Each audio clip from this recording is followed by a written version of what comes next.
इसीलिए बाबा साहब अंबेडकर ने क्या कहा था, उन्होंने मदर इंडिया के नजरिए को मुस्तरद किया। बाबा साहब ने एक नई इस्तिलाह वजह कर दी और कहा कि भविष्यत भारत, ये बाबा साहब अंबेडकर ने कहा। अब मैडम, अगर मजहबी आजादी इस आइन का बुनियादी उसूल है तो सवाल यह पैदा होता है कि उस वक्त हमारे जो कॉन्स्टिट्यूंट असेंबली के प्रेसिडेंट थे जनाब राजेंद्र प्रसाद साहब ने किस बुनियाद पर वंदे मातरम को कौमी तराना करार दिया?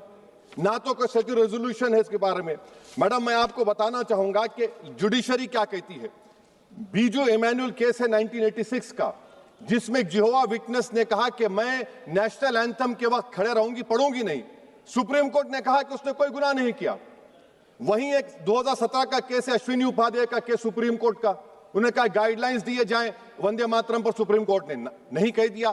फिर आप आ जाइए madam, prevention of insult act national 1971, इसमें नेशनल सॉन्ग नहीं है, सिर्फ नेशनल एम्बलम और आपका नेशनल एंथम है।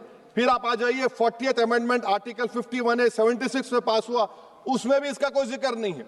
मैडम, मैं आपके सामने बताना चाहूंगा कि हमारा भारत एक इसका मजमुआ क्या है, इसमें हिंदू है, मुसलमान है, सिख है, ईसाई है, जैन है, एथिस्ट है, मेहनतकश है, किसान, गरीब, मजलूम और दलित है। मगर अगर जो तकारीर आज हमने यहां पर सुनी और बाहर जो सुनते हैं, अगर भारत को देवी कहने और उसके आगे सजदा करने, तो दरअसल कौम परस्ती को, वतन से मोहब्बत को मजहब में तब्दील कर रहे, और फिर यहां पर बोल रहे कि अगर भारत में रहना है तो वंदे मातरम गाना पड़ेगा। भाई, ये तो संविधान के खिलाफ है, सुप्रीम कोर्ट के जजमेंट के खिलाफ है। अगर वंदे मातरम मैडम कौमियत का मियार है तो फिर सवाल यह है कि हजरत मोहानी की कौमियत क्या थी जिसने इनकलाब जिंदाबाद का नारा दिया? अगर यूसुफ मेहरली ने quit India Simon go back का नारा दिया तो उसकी कौमियत क्या थी? अगर हैदराबाद से मौलवी अलाउद्दीन जो मक्का मस्जिद का पहला मुजरिम है काला पानी में, और तुरेबाज खान जो मारकर लाश को लटका दिया गया था हैदराबाद में 8 दिन तक, उसकी कौमियत क्या थी?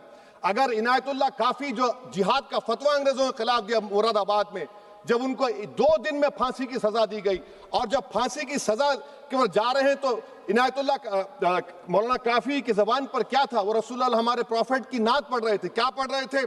कोई गुल बाकी रहेगा ना चमन रह जाएगा, पर रसूलुल्लाह का दीन हसन रह जाएगा। तो उनकी कौमियत क्या थी? अल्लामा फजल खैराबादी का वो सल काला पानी का पुकार कर से पूछ रहा है, जो वहीं पर मर गए, खबर वहां पर है, बताओ मेरी कौमियत क्या थी? मैडम, मैं एक मुसलमान हूं, मैं इस्लाम को मानने वाला बावकार इंसान हूं, और मेरे मजहब की बुनियादी तालीम तौहीद है, ला इलाहा इल्लल्लाह, नहीं है कोई खुदा सिवा अल्लाह के। और कुरान में अल्लाह क्या बोल रहा? इय्याका नाबुदु इय्याका नस्तईन, तुम मेरी इबादत करो, मुझे मानो। मुझे कहां से मिल रहा? आर्टिकल 25 से मिल रहा।